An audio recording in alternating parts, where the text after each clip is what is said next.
आपका यूनिक प्रज्ञान यूट्यूब परिवार में मैं प्रज्ञान सर हार्दिक स्वागत करता हूं, वंदन करता हूं, अभिनंदन करता हूं। प्यारे साथियों, सुबह के 5 बज चुके हैं। जिस प्रश्नोत्तरी 50 का आप बेसब्री से करते हैं इंतजार, वह प्रश्नोत्तरी 50 लेकर के आपके बीच उपस्थित हूं। जैसा कि आप जानते हैं, प्रश्नोत्तरी 50 का मुख्य उद्देश्य आपके अध्ययन का आपको रिवीजन कराना। वन लाइनर शैली में 50 महत्वपूर्ण प्रश्नों को प्रतिदिन सुबह सुबह आप करते हैं रिवाइज। तो इस अध्ययन श्रृंखला से जुड़ने के लिए फटाफट वीडियो को लाइक और शेयर करिए। चैनल पर पहली बार होंगे तो चैनल को सब्सक्राइब करके बगल में बने हुए बेल आइकन से वाले बटन को प्रेस करना बिल्कुल ना भूलें। तो साथियों, आज की पाठचर्या प्रारंभ करने से पूर्व देखेंगे प्यारा सा मॉर्निंग कोट्स। और आज का मॉर्निंग कोट्स है कि अंतिम क्षण तक किया गया प्रयास आपका ही आपके जीवन में सफलता का सूचक हो सकता है। अंतिम क्षण तक प्रयास करना एक सफल व्यक्ति की महत्वपूर्ण कुंजी है। और जैसा कि आप जानते हैं साथियों, कि ऐसा नहीं है कि जो लोग सफल हो गए हैं उन्होंने एकाएक ऐसे ही अनायास सफलता पाई है। वो सफलता के पीछे न जाने कितने तीज त्योहार, होली, खिचड़ी, दीपावली उन्होंने भुला दी, कितनी एनिवर्सरी, बर्थडे और सेरेमनी छोड़ करके उन्होंने उस सफलता को पाया है। तो अगर आप भी अपने जीवन में सफल होना चाहते हैं तो छोटी छोटी चीजों को नजरअंदाज करें और अपने लक्ष्य के प्रति अपने आप को समर्पित करें, सफलता निश्चित मिलेगी। इसी मॉर्निंग कोर्स के साथ प्रारंभ करते हैं शायद प्रश्नोत्तरी 50 को और देखते हैं आज की प्रश्नोत्तरी 50 का पहला प्रश्न। नरेश मेहता को ज्ञानपीठ पुरस्कार किस रचना पर प्राप्त हुआ? इसका आपको जवाब बताना है और जवाब में आपने संपूर्ण रचना कर्म के लिए चुना तो बिल्कुल सही जवाब। प्रश्न संख्या 2 है कि नासिकेतोपाख्यान, यही रचना चंद्रावली नाम से भी जानी जाती है, किसकी रचना है? जवाब में सदल मिश्र को चुना आपने तो बिल्कुल राइट आंसर। बढ़ते हैं प्रश्न संख्या 3 की तरफ। प्रश्न संख्या 3, गीत नाट को भावनाट की संज्ञा किसने दी है? जवाब में डॉक्टर नगेंद्र को चुना आपने तो बिल्कुल सही जवाब। अगला प्रश्न है कि कृष्णचंद्र और गजाधर प्रेमचंद्र के किस उपन्यास के पात्र हैं? कृष्णचंद्र और गजाधर प्रेमचंद द्वारा लिखे गए सेवा सदन उपन्यास के पात्र हैं।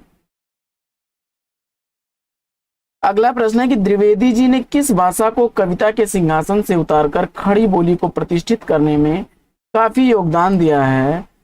और जवाब में आपने ब्रज भाषा चुना तो बिल्कुल सही जवाब। प्रश्न संख्या 6 है कि डॉक्टर नगेंद्र जी के अनुसार रीतिकाल के प्रवर्तक आचार्य कौन? डॉक्टर नगेंद्र ने रीतिकाल का प्रवर्तक आचार्य केशव दास को माना है। अगला प्रश्न है कि अपनी किस रचना को विद्यापति ने कहानी कहा है? तो विद्यापति ने कीर्तिलता रचना को कहानी कहा है। अगला प्रश्न है कि न कोई छोटा है न कोई बड़ा है, मेरे लिए हर आदमी एक जोड़ी जूता है, यह पंक्ति किसकी है?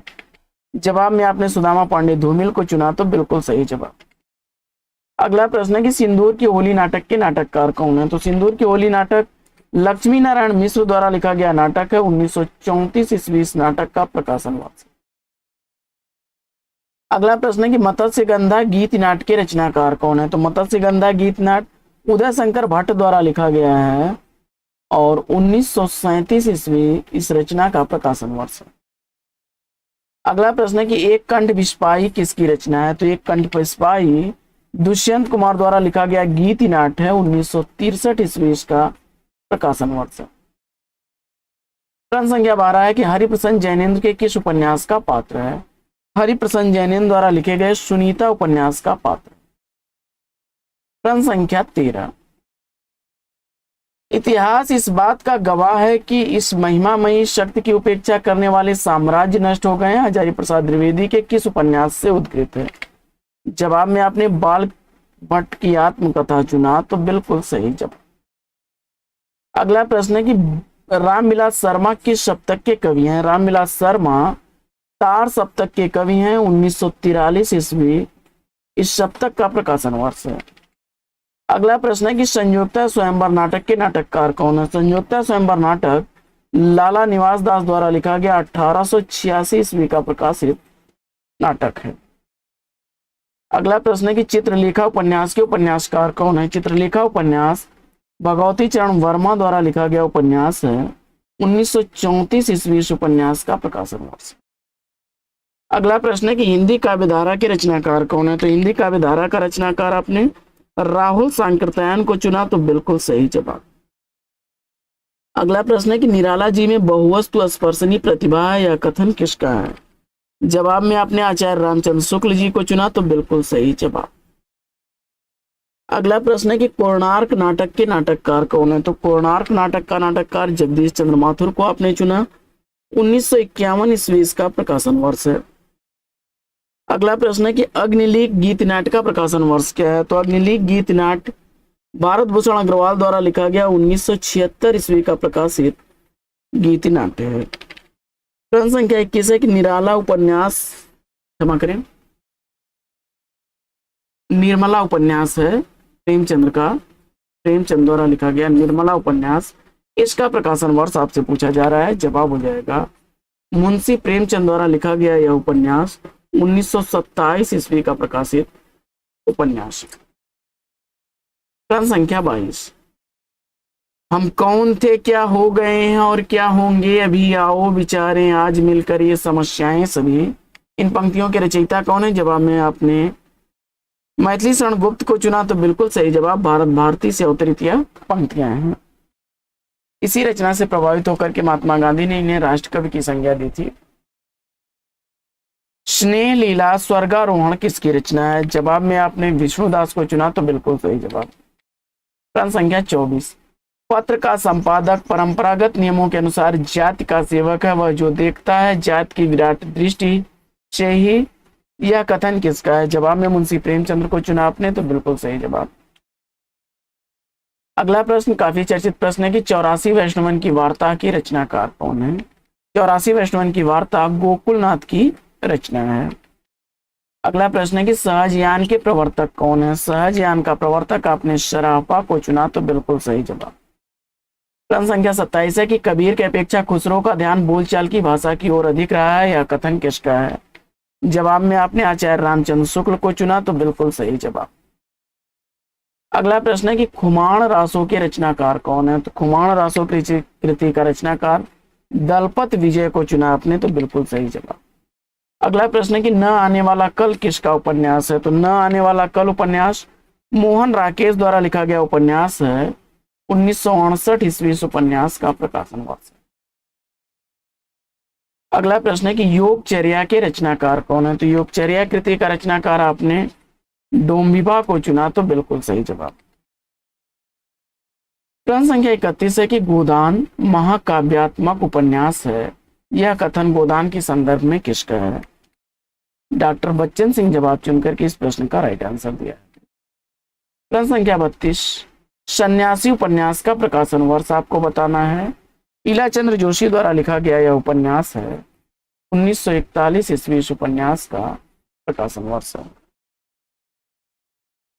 विख्यात जीवन व्रत हमारा लोक हित एकांत था, आत्मा अमर है देह नश्वर यह अटल सिद्धांत था, यह पंक्ति किस कृति में संग्रहित है? जवाब में भारत भारती आपने चुना, तो बिल्कुल सही जवाब। मैथिली शरण गुप्त की रचना है। अगला प्रश्न है कि शत्रु मेरा बन गया है छल रहित व्यवहार मेरा, उक्त पंक्ति किस कृति से ली गई है? जवाब में आपने मधुकलश को चुना, तो बिल्कुल सही जवाब। हरिवंश राय बच्चन की रचना है। अगला प्रश्न है कि बाल कृष्ण शर्मा नवीन का सर्वप्रथम प्रकाशित काव्य संग्रह कौन सा है? जवाब में कुमकुम को आपने चुना, तो बिल्कुल सही जवाब। 1930 ईस्वी रचना का प्रकाशन वर्ष है। अगला प्रश्न है कि छिताई वार्ता के रचनाकार कौन है? छिताई वार्ता नारायण दास द्वारा लिखी गई रचना है। अगला प्रश्न है कि परमाल रासों के रचनाकार कौन है? तो परमाल रासों का रचनाकार जगनिक को आपने चुना, तो बिल्कुल सही जवाब। अगला प्रश्न है कि अलवर संतों की संख्या कितनी है? तो अलवर संतों की संख्या 12 है। अगला प्रश्न है कि हरप्रसाद शास्त्री ने रासों की उत्पत्ति किस शब्द से मानी है? जवाब में आपने राजयश को चुना, तो बिल्कुल सही जवाब। अगला प्रश्न है कि प्राकृत पैंगलम के रचनाकार कौन है? तो प्राकृत पैंगलम कृति लक्ष्मीधर की रचना है। 14वीं सदी का समयकाल। चंद्रवरदाई किस छंद के विशेषज्ञ माने जाते हैं? तो चंद्रवरदाई छप्पे छंद के विशेषज्ञ माने जाते हैं। गोदान की मूल समस्या ऋण समस्या है, गोदान के संदर्भ में यह कथन किस विद्वान का है? जवाब में आपने रामविलास शर्मा चुना, बिल्कुल सही जवाब। अगला प्रश्न, भक्ति आंदोलन एक जातीय और जनवादी आंदोलन है, यह कथन किसका है? जवाब में आपने रामविलास शर्मा को चुना तो बिल्कुल सही जवाब। चंद्रगुप्त नाटक का प्रकाशन वर्ष आपको बताना है, तो चंद्रगुप्त नाटक का प्रकाशन वर्ष 1931 ईस्वी, जयशंकर प्रसाद का। अगला प्रश्न है कि अंधा युग गीत नाट्य के लेखक कौन है? तो अंधा युग गीत नाट्य धर्मवीर भारती द्वारा लिखा गया 1955 ईस्वी का प्रकाशित गीति नाटक है। दुख की पिछली रजनी बीच विकसता सुख का नवल प्रकाश, यह पंक्तियां किस रचनाकार की हैं? और जवाब में आपने जयशंकर प्रसाद द्वारा कामायनी के श्रद्धा सर्ग से अवतरित यह पंक्ति है। मधुमालती कथा के रचनाकार कौन है? तो मधुमालती कथा चतुर्भुज दास की रचना है। ध्यान दीजिएगा, मधुमालती जो रचना है वह मंजन की है, लेकिन यहाँ मधुमालती कथा की बात की जा रही है और यह चतुर्भुज दास की है। कंफ्यूजन आप दूर कर लीजिएगा। अगला प्रश्न है कि कौन सा रासो ग्रंथ वीर गाथात्मक नहीं है? बीसल देव रासो चुन करके बिल्कुल सही जवाब दिया आपने। छंदों के वैविध्य के कारण रामचंद्रिका छंदों का अजायब घर है, यह कथन किसका है? जवाब में आपने रामस्वरूप चतुर्वेदी को चुना तो बिल्कुल सही जवाब। अगला प्रश्न है कि आत्मा का संग्राम आत्मा से और देह का संग्राम देह से जीता जाता है, यह कथन है रामधारी सिंह दिनकर का, कुरुक्षेत्र से अवतरित कथन है। तो साथियों, आज की यह पाठचर्या आपको कैसी लगी कमेंट्स करके जरूर बताइएगा। आज की इस पाठचर्या में लेते हैं यहीं पर विराम, फिर मिलेंगे आपसे अगले वीडियो में एक नए प्रकरण, एक नए टॉपिक, एक नए अंदाज में। तब तक के लिए लेते हैं आपसे विदा। आपका जीवन मंगलमय हो। वेस्ट भी से बेस्ट ऑफ लक। जय हिंद साथियों।